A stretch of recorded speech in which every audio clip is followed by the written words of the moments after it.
자공이 스승 공자에게 정치에 대해서 여쭈었다고 합니다. 그랬더니만 스승 되시는 공자께서 아주 간단 명료하게 대답을 했다고 합니다. 족식 족병 병민의 지교. 나라가 바로 서기 위해서는 식량이 넉넉하고 군비가 충실하고 신의가 있어야 하느니라 라고 대답을 했다고 합니다. 그랬더니만 제자가 다시 물었습니다. 이 세 가지 중에서 부득이 하나를 빼야 한다면 어느 것을 빼면 되겠습니까? 라고 물었을 때에 주저하지 않고 그것은 군빈이라 라고 대답을 했어요. 그랬더니만 자공이 또 물었습니다. 그럼 둘 중에 또 하나를 빼야 한다면 무엇을 빼면 좋겠습니까? 라고 물었더니만 식량이라고 대답을 했습니다. 이해가 되세요? 국방 문제, 경제 문제가 아무리 중요하다 할지라도 그보다 더 우선해야 되고 더 중요한 것이 있다면 그게 바로 신의라고 대답을 했다고 합니다. 나라가 또는 관계가 건강하기 위해서는 서로가 서로를 믿을 수 있어야 건강한 나라, 건강한 사회, 건강한 가정을 이룰 수가 있다라고 하는 말씀입니다. 국민이 정부를 믿을 수가 있고 정부가 국민을 믿을 수 있어야 건강한 나라를 이룰 수가 있다라고 하는 것이지요. 여러분들은 어떻습니까? 정부가 얘기하는 것에 대해서 액면 그대로 다 믿고 받아들이는 분들이 얼마나 될까요? 정부가 말하는 것에 대해서 여러분들이 아주 100% 그대로 믿고 받아들이는 국민들이 과연 몇 퍼센트나 되겠느냐라고 하는 얘기지요. 오히려 그대로 믿는 사람을 바보 취급하고 안 믿는 사람이 오히려 지혜자로 뜨고 있는 그런 현실 아니겠습니까? 이거 참 슬픈 일이 아닐 수가 없습니다. 아무리 공약을 세우면 뭐예요? 결과적으로 보게 되면 빈 공약으로 우리에게 다가오지 않습니까? 그러니까 이 신뢰 지수, 특별히 백성들의 이 불신 감정이라고 하는 것은 이미 도를 넘었다라고 하는 얘기지요. 그런데 성경에 소개되고 있는 하나님은 한마디로 말씀드리면은 신실하신 하나님, 미쁘신 하나님으로 우리에게 소개가 되고 있습니다. 하나님은 우리에게 축복을 해주실 때에 먼저 약속을 주세요. 약속을 주신 다음에 그 약속을 하나님께서 성실하게 이행해 나가세요. 이걸 제가 비유하건대 하나님은 먼저 현찰부터 주시는 분이 아니에요. 약속 오음을 주시고 그 다음에 그 약속 오음을 때가 되면 현찰로 바꾸어 주세요. 이를 신실하신 하나님, 미쁘신 하나님이라고 하는 겁니다. 신구약 성경을 읽어보시면은 하나님의 약속이 32,500가지라고 합니다. 신구약에 소개되고 있는 하나님의 약속들이 32,500가지나 된다는 거예요. 그 모든 32,500가지를 대표할 수 있는 구절을 하나 꼽으라고 한다면은 바로 오늘 본문 말씀에 소개되고 있는 14절이라고 하는 말씀이죠. 자, 우리 한번 14절 한번 다시 한번 확인 한번 해보실까요? 시작. 이르시되 내가 반드시 너에게 복을 주고 복주며 너를 번성하게 하고 번성하게 하리라 하셨더니, 가만히 보십시오. 하나님의 축복 의지가 너무 분명한 거 있죠. 자, 하나님의 축복 의지를 강조하기 위해서 두 가지 방법을 쓰고 있어요. 하나가 뭡니까? 반드시라고 하는 부사가 나오고요. 그 다음에는 반복법이 나옵니다. 복주고 복주며 번성하게 하고 번성하게 하리라. 반드시라고 하는 부사 하나만 충분한데도 불구하고 그 다음에 또 강조하기 위해서 반복법을 쓰고 있다니까요. 그냥 복주며 번성하게 하리라 하면 끝나는 거예요.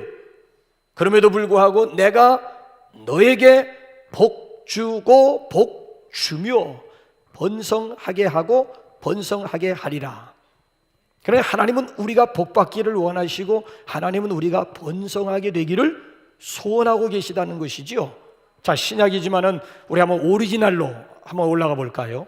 창세기 1장 27절 28절 보면 하나님께서 아담과 하와를 창조하신 다음 첫 번째로 주시는 창조 명령이 뭔 줄 아십니까?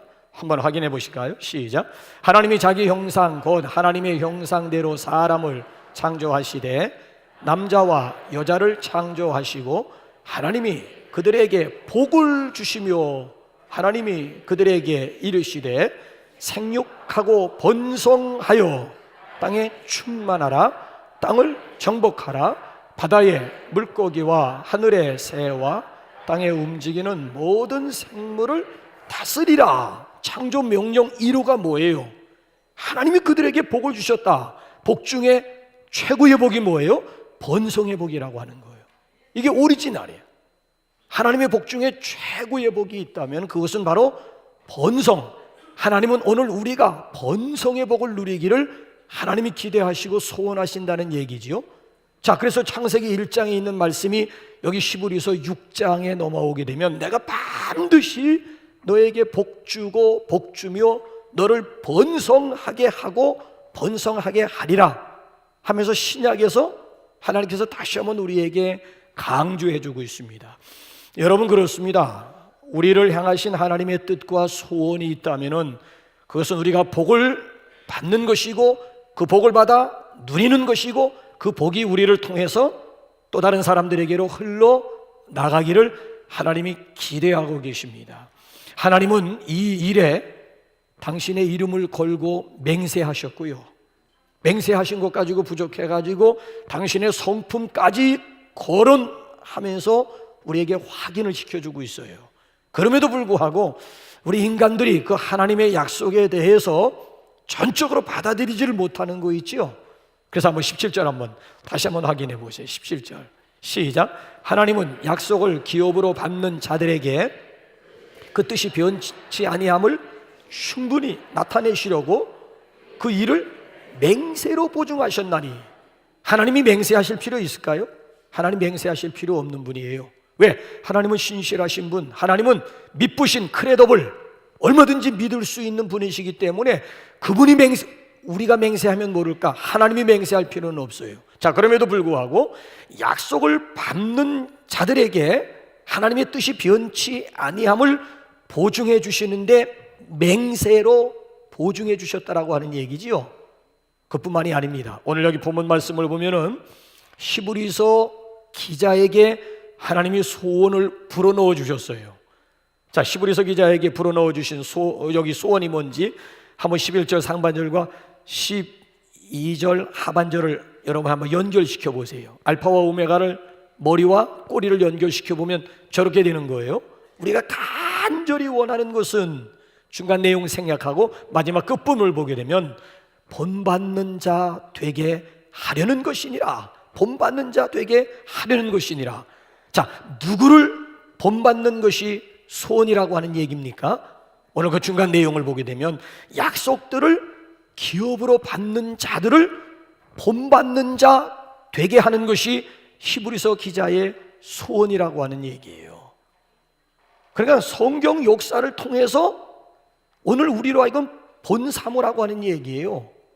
더 노골적으로 말씀드리면 축복의 조상, 축복의 원조인 아브라함을 본사모라고 하는 얘기예요.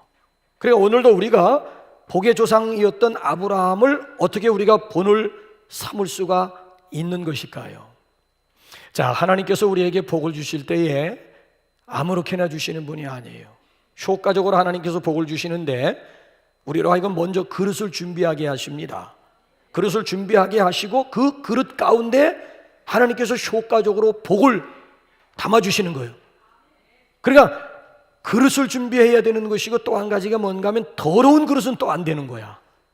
그릇은 준비되었다 할지라도 깨끗한 그릇 가운데 당신의 보물, 당신의 보배, 당신의 복을 담아주시려고 하는 것이지 더러운 그릇에다가 음식물 담아줄 부모 있습니까? 그래서 저는 오늘 아침에는 우리 그릇을 좀, 금년 우리 신년 벽두를 맞이해서 한 해를 시작하면서 축복의 하나님으로부터 우리가 복을 받기 위해서는 좀 그릇을, 금년에는 좀 그릇을 좀 준비하는 한 해, 그리고 그릇을 준비되면 기왕이면 깨끗한 그릇을 준비하는 그런 시간을 갖고자 합니다. 자, 축복의 약속을 받기에 합당한 그릇이란 어떤 그릇일까요? 아브라함을 본 사모라고 그랬는데 아브라함에게서 우리가 본받을 점이 무엇이 있을까요? 오늘 본문 말씀을 보게 되면 네 가지로 우리에게 설명해 주고 있어요. 첫째가 뭔가 하면 부지런함입니다. 자, 우리 11절 한번 다 같이 한번 화면 한번 보실까요? 시작. 우리가 간절히 원하는 것은 너희 각 사람이 동일한 부지런을 나타내요. 너희 각 사람이 동일한 부지런. 누구와 동일한 부지런을 가지라고 하는 얘기입니까? 아브라함과 동일한 부지런함이 우리에게 필요하다라고 하는 얘기지요. 그래서 12절로 넘어가 보시면 이걸 반대로 게으르지 아니하고, 게으르지 말라는 거예요. 게으르지 말고 반대로 아브라함과 같은 동일한 부지런함이 우리에게 필요하다라고 하는 거예요. 동일한 부지런함이 필요하다는 거예요. 이 한 가지를 아브라함의 후손들에게 가르쳐 주기 위해서 40년이 걸린 거예요. 40년. 부지런을 체질화시키고 부지런을 가르쳐 주기 위해서 이스라엘 백성들은 40년이라고 하는 비싼 수업료를 광야에서 지불한 거예요. 이스라엘 백성들이 광야에서 40년 동안 먹고 살았던 음식이 뭐지요? 만나지요. 만나 어디서부터 내려왔어요? 하늘로부터 내려왔어요.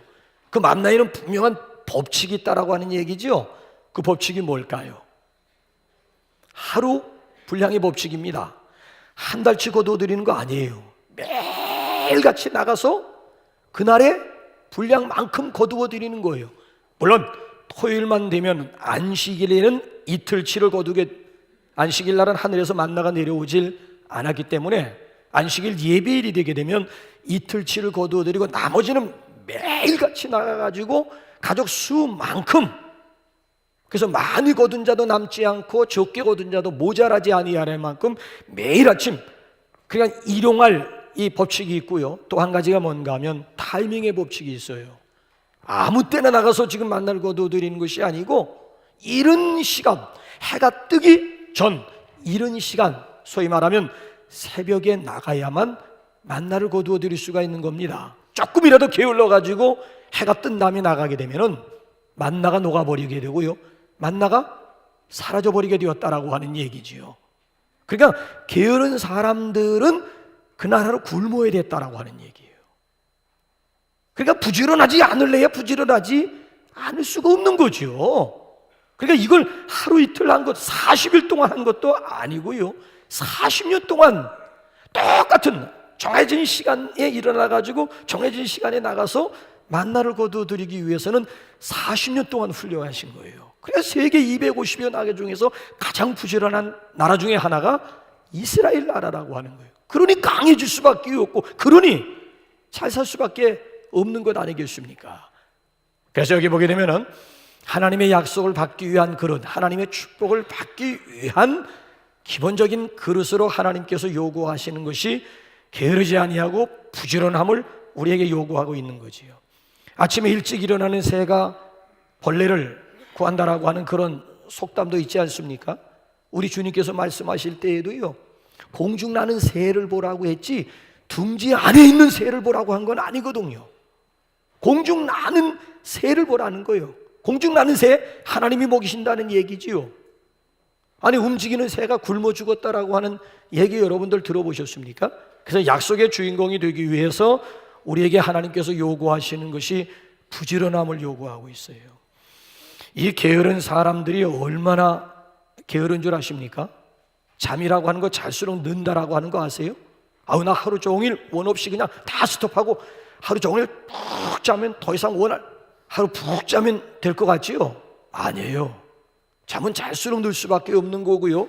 이 게으름이라고 하는 것은 에스컬레이팅 해가지고요, 게으른 사람은 한없이 더 게으러질 수밖에 없는 거예요.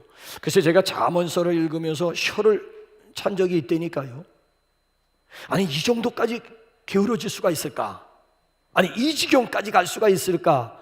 좀 의문이기도 합니다만은 잠언서를 보게 되면 얼마나 게을러 터졌든지요, 숟가락을 입으로 올리는 걸 괴로워한대요. 아니 밥상 다 차려다 줬는데 이제 떠먹기만 하면 되는 거야. 그런데 숟가락을 입으로 올리는 것조차도 괴롭다는 거야. 올리는 것조차도 귀찮다는 거야. 아니 그러니 어쩌면 좋지요? 이런 사람은 굶어 죽어도 싸지요. 굶어 죽어도 이건, 아니 차려다 놓은 밥상조차도 그거 숟가락 입으로 올리는 게 괴롭고 이거 귀찮다고 하면 이거 도대체 어떻게 해야 되겠습니까 이거?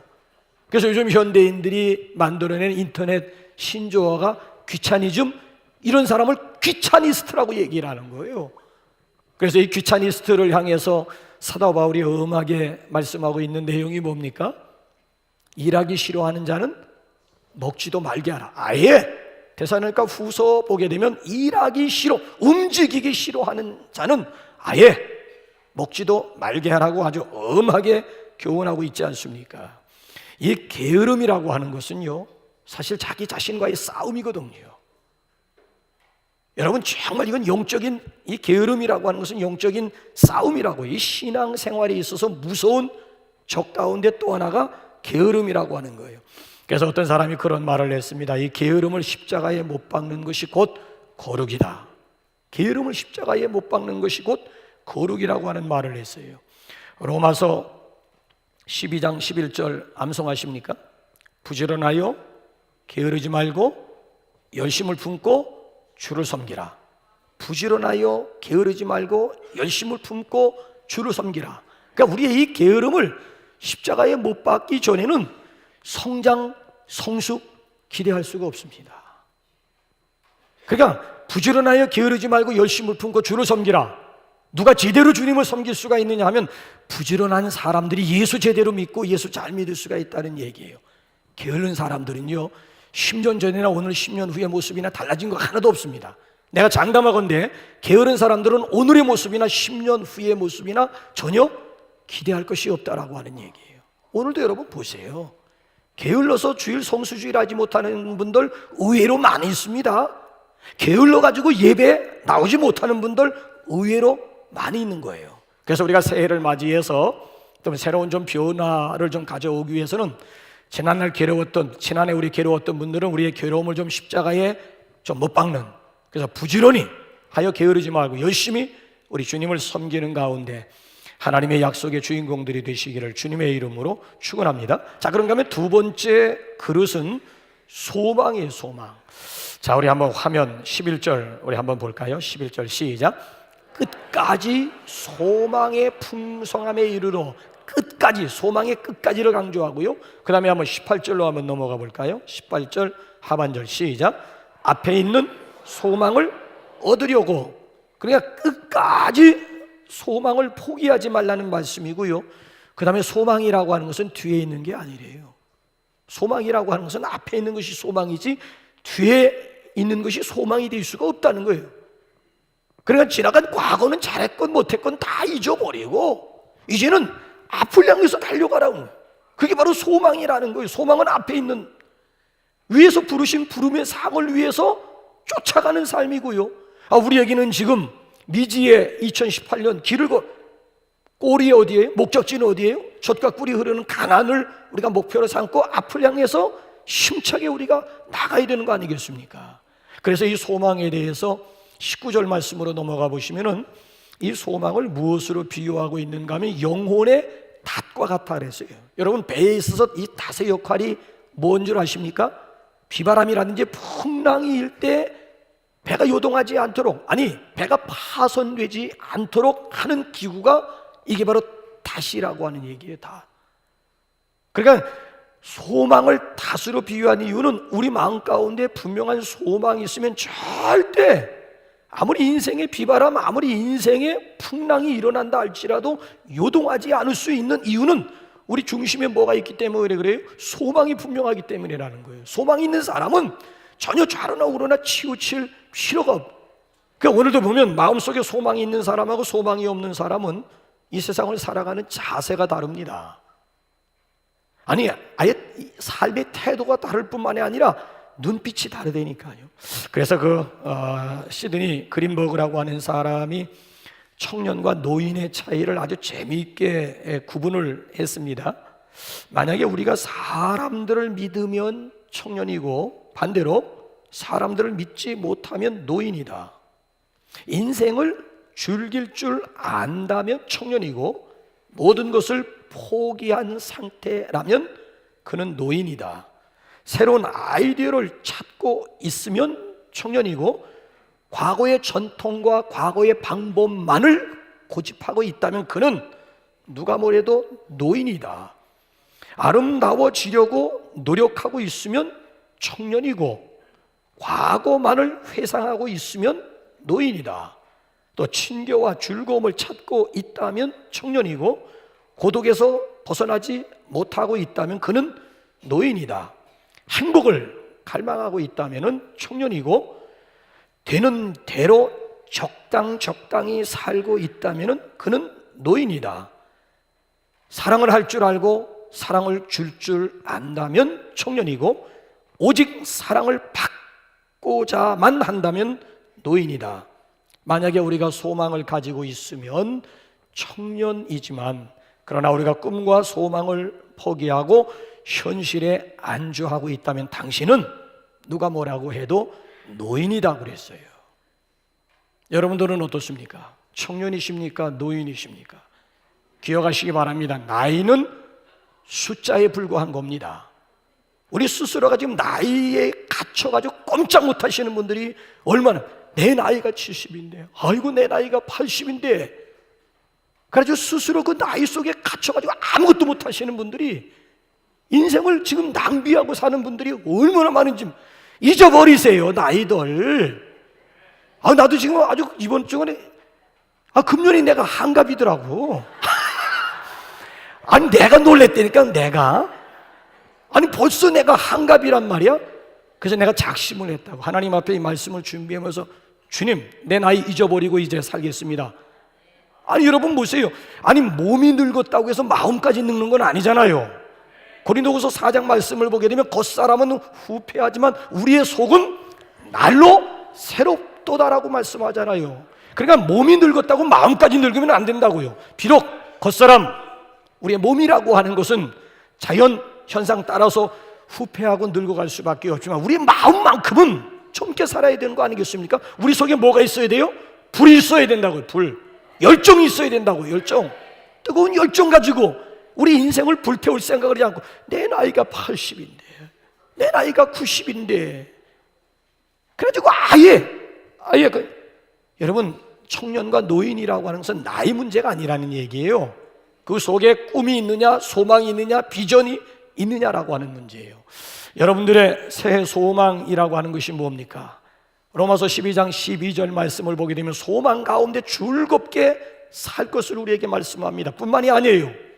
로마서 5장 3절 2절 3절 말씀을 보게 되면 이뿐 아니라 우리가 환난 중에도 즐거워하나니 이는 환난은 인내를, 인내는 연단을, 연단은 소망을 이루는 줄 우리가 알미로다 그랬다고요. 그러니까 환난 가운데서 뭐가 만들어진다는 얘기예요? 소망이 빛을 발한다는 얘기예요. 여러분, 환난 속에서 소망이 생기는 것이지요. 형통한 가운데, 태평스러운 가운데 소망이라고 하는 것이 생길 리가 없는 거예요. 달빛이 뜬 데에서는 별의 의미가 없는 거예요. 별의 존재라고 하는 것은 칠흑같이 어두우면 어두울수록, 여러분 별이 빛을 내는 것과 똑같은, 달이 환 대보름달이 뜬 데서 별이 무슨 의미가 있는 겁니까? 대보름 가운데서 소망이라고 하는 것이 생길 수가 없는 거예요. 그러니까 환난 가운데서, 고난 가운데서, 역경 가운데서, 어려움 가운데서 소망이 빛을 발할 수가 있는 것이라고요. 소망의 밧줄 붙잡고 약속의 주인공들이 되시기를 주님의 이름으로 축원합니다. 자, 그런가 하면은 또 한 가지 믿음의 그릇이에요. 자, 우리 한번 12절 한번 화면 한번 보십시다. 12절 시작. 믿음으로 말미암아 약속들을 기업으로 받는 자 되게 하려는 것이니라. 약속들을 기업으로 받는 자는 믿음으로 말미암아 가능하다는 거예요. 저 말씀의 배경이 뭔 줄 아세요? 창세기 15장 6절입니다. 저 말씀의 배경은 구약 창세기 15장 6절이에요. 오리지널 우리 한번 텍스트로 한번 돌아가 볼까요? 시작. 아브라함이 여호와를 믿으니 여호와께서 이를 그의 의로 여기시고 아브라함이 여호와를 믿으니 여호와께서 그의 믿음을 의로 여겨주셨다. 자, 저 말씀의 앞뒤 배경이 뭐지요? 75세가 되던 어느 날 밤이에요. 하나님께서 아브라함을 찾아오십니다. 아브라함아, 아브라함아, 일어나라. 잠깐 밖으로 나올래? 하늘 좀 쳐다보거라. 쳐다보았습니다. 뭐가 보이느냐? 별이 보입니다. 내 자손이 이와 같으리라고 그랬어요. 이걸 가리켜서 아닌 밤중에 홍두깨라고 하는 속된 표현을 하는 거예요. 아니, 아브라함이 75세 이미 다 끝난 나이라고요. 자식이 하나 있으면 그걸 근거로 해가지고 어떻게 씨를 한번 이렇게 좀 번지게 할 수도 있겠습니다만은 75세가 되기까지 자식 한 명 없는 이런 아브라함을 깨우더니만, 아니 한밤중에 그것도 잠을 깨워가지고 밖으로 끄집어내시더니만 하늘 쳐다보거라, 별 세보거라, 셀 수 없습니다. 네 자손이 이와 같이 많으리라, 이와 같으리라. 여러분들이 그런 경우라고 한다면은 어떻게 반응 보이시겠습니까? 아니, 하나님 농담하십니까? 하나님 장난 그만하세요. 하나님 지금 약 올리시는 겁니까? 지금 농담하지 마세요. 하나님 얼마든지 반응할 수 있잖아요. 근데 아브라함이라고 하는 사람은 하나님의 그 약속을 그대로 억셉트했다는 거예요. 받아들였고 믿었다라고 하는 거예요. 그의 그 중심에 있는 그 마음, 그 믿음을 하나님께서 그의 의로 받아주셨다라고 하는 것 아니겠습니까? 그래서 이 엄청난 사건에 대해서 로마서 기자가 훗날 뭐라고 증거하고 있는 줄 아십니까? 한번 이번에 로마서 4장 18절 19절로 한번 가볼까요? 창세기 15장 6절에 대해서 신약의 기자가 훗날 뭐라고 평가하는지 한번 보십시오. 시작.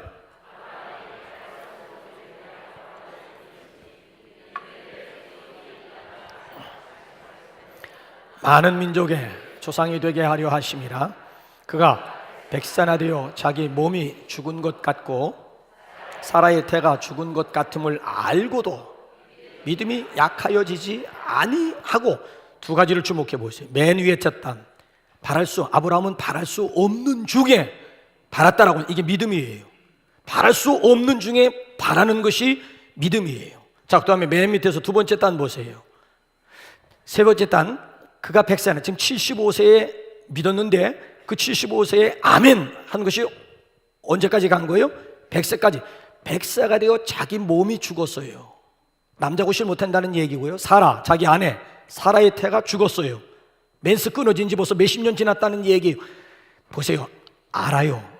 모르고 믿는 것이 아니고 알고 있음에도 불구하고 하나님을 향한 그의 믿음이 약해지거나 흔들리지 않았다는 거예요.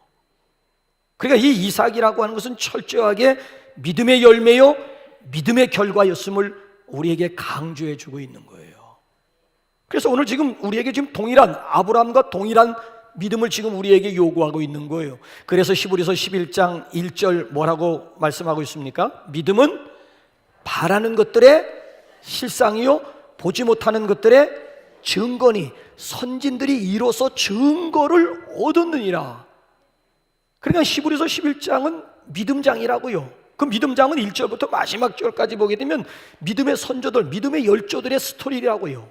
공통점이 뭔가 하면 다 11장에 소개되어져 있는 수많은 믿음의 선배들이 다 공통 믿음 가지고 증거들을 얻은 분들이었음을 우리에게 분명하게 소개해 주고 있습니다. 그래서요, 우리 하나님의 복을 받고 하나님의 본성의 축복을 누릴 수 있는 비결은 바로 믿음에 있음을 믿으시기 바랍니다. 그래서 금년에는 저와 여러분 모두가 믿음의 대장부들이 되시기를 주님의 이름으로 축원합니다. 자, 또 한 가지 그릇, 마지막 그릇이 인내의 그릇이에요. 이제 12절 또 다시 한번 보세요. 화면 시작. 오래 참음으로 말미암아 약속들을 기업으로 받는 자 되게 하려는 것이니라. 약속을 기업으로 받기 위한 그릇이 뭐예요? 오래 참음으로 말미암아. 그래서 신구약 성경을 읽어보게 되면은 인내의 대명사로 삼총사를 우리에게 소개하더라고요. 신구약 총 성경을 망라하고 인내의 삼총사가 나와요. 인내의 삼총사. 자, 첫 번째 야고보서 5장 7절 한번 볼까요? 첫 번째 인내의 대명사가 누군지 시작. 그러므로 형제들아 주께서 강림하시기까지 길이 참으라. 보라, 농부가 땅에서 나는 귀한 열매들을 바라고 길이 참아 이른 비와 늦은 비를 기다리나니. 자, 길이 참음의 길이가 그러니까 인내의 대명사로 소개된 첫 번째 부류가 누구예요? 농부였다는 거예요. 이른 봄에 씨 뿌리고 늦은 가을까지 기다리고 있는 농부. 첫 번째 인내의 대명사고요. 두 번째 인내의 대명사는 5장 11절로 한번 넘어가 볼까요? 시작. 보라, 인내하는 자를 우리가 복되다 하나니 너희가 욥의 인내를 들었고 주께서 주신 결말을 보았거니와 주는 가장 자비하시고 긍휼히 여기시는 이시니라. 누구의 인내? 욥의 인내예요. 욥이 어떤 상황 가운데서 참고 견디고 인내했어요? 사중고잖아요. 자식 10남매 다 잃어버리고 건강 다 잃어버리고 동방에서 제일 가는 부자인데 있는 재산 다 잃어버리고 알거지가 되고 하나밖에 없는 아내 가출해버리고. 자, 이런 사중고 가운데서 욥이라고 하는 사람이 고무신 거꾸로 바꿔 신었다는 얘기가 아니고 끝까지 참고 인내했더니만 주께서 주신 결말이 뭐예요? 해피엔딩이에요. 갑절에 욥기 1장과 욥기 42장을 비교해 보면 정확하게 갑절의 은혜, 갑절의 축복의 주인공, 이게 인내의 열매였다라고 하는 얘기고요. 자, 마지막 이제 세 번째 인내의 삼총사가 누구냐면 본문 말씀에 이제 돌아와서 이제 15절 말씀을 한번 다 같이 볼까요? 시작. 그가 이같이 오래 참아 약속을. 그가가 누구예요? 13절 보면 하나님이 아브라함에게 약속하실 때에 그가, 13절 시작이 그래요. 하나님이 아브라함에게 약속하실 때에 아브라함이 이같이 오래 참아 하나님의 약속을 받았다. 얼마나 오래 참았어요? 25년이에요. 25년이라고요. 창세기 15장에 75세였는데 여러분 창세기 거기 뒤로 나오게 되면 25년, 정확하게 25년 동안 참은 거예요. 그래 25년 동안 참고 또 참았더니만 마침내 하나님께서 약속어음을 뭘로 바꿔주셨는가 하면 25년 만에 현찰로 하나님께서 바꾸어 주었다라고 하는 그런 말씀이에요. 그래서 중요한 것이 오늘 우리에게 필요한 자세가 인내, 포기하지만 않으면 얼마든지 약속의 주인공이 될 수가 있습니다. 그리스도인들에게 있어서 실패는 바느질할 때만 쓰는 단어고요. 그리스도인들에게 있어서 포기라고 하는 것은 배추김치 할 때만 쓰는 단어입니다. 우리 좌우에 앉은 분들하고 포기하지 마십시다. 우리 한번 좀 인사해 주시기 바랍니다. 여러분, 인생을 우리가 사노라면요, 제가 장담하건대 2018년도 미지의 길을 우리가 걸어가고 있습니다마는 우리 앞에 이제 장애물들도 놓일 것이고 크고 작은 고난과 역경도 분명 우리 앞에 있을 것이에요. 분명히 있습니다. 자, 그런데 중요한 것은요, 인간 승리라고 하는 다큐 여러분 보신 적 있습니까? 그 역경에 따른 반응들이 다 달라요.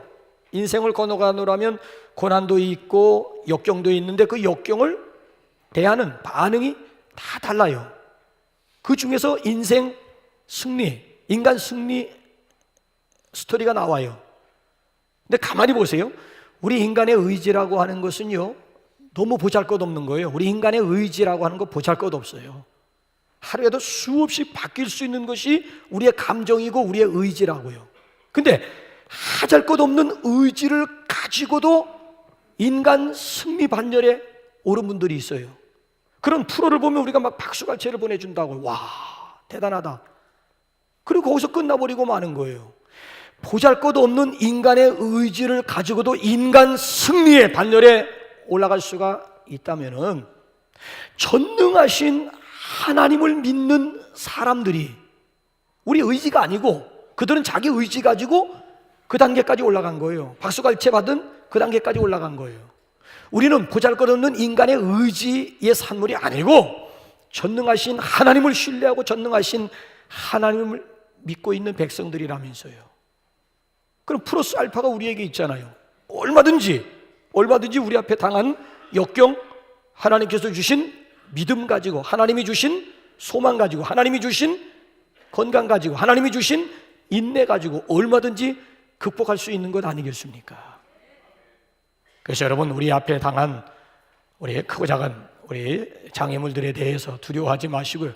덤벼라 이 작것들아, 담대하게 거침없이 하이킥할 수 있기를 주님의 이름으로 축원합니다.